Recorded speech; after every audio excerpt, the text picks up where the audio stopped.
இந்த இரைப்பு அப்படிங்கிறது உடல் பருமனா இருக்கிறவங்களுக்கு, பலகீனமா இருக்கிறவங்களுக்கு, மூட்டு தேய்மானம் இருக்கிறவங்களுக்கு, இந்த மாதிரி பிரச்சனைகள் இருக்கிறவங்களுக்கு தான் இரைப்பு ஜாஸ்தியா வரும்.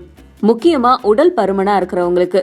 சாதாரணமா நம்ம இருக்க வேண்டிய வெயிட்ல கூடுதலான வெயிட் இருந்ததுன்னா அதையும் சேர்ந்து நம்ம சுமக்க வேண்டிய பாரம் வந்துருது. எப்பவுமே ஒரு பாரத்தை தூக்கிட்டு நம்ம நடக்கும்போது தானாவே இந்த இரைப்பு அப்படிங்கிறது வரும். அந்த மாதிரி இருக்கும்போது நம்ம உடம்புல இருக்க வேண்டிய தசைகளுக்கு கூடுதலான தசைகள் இருந்துச்சு அப்படின்னா இரைப்பு தன்னால வரும். இந்த இரைப்பை எப்படி சரி பண்றது? அதுக்கு இயற்கையான வழிமுறைகள் இருக்கான்னு கேட்டா கண்டிப்பா நிச்சயமா இருக்கு.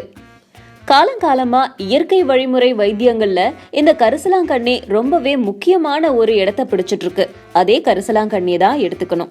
அந்த கரிசலாங்கண்ணி கூட அரிசி, திப்பிலி இதெல்லாம் பொடி செஞ்சு தேன்ல கலந்து சாப்பிட்டுட்டு வந்தாங்கன்னா இந்த இரைப்பு குணமாகும் அப்படின்னு சித்த வைத்தியர்களே சொல்லியிருக்காங்க.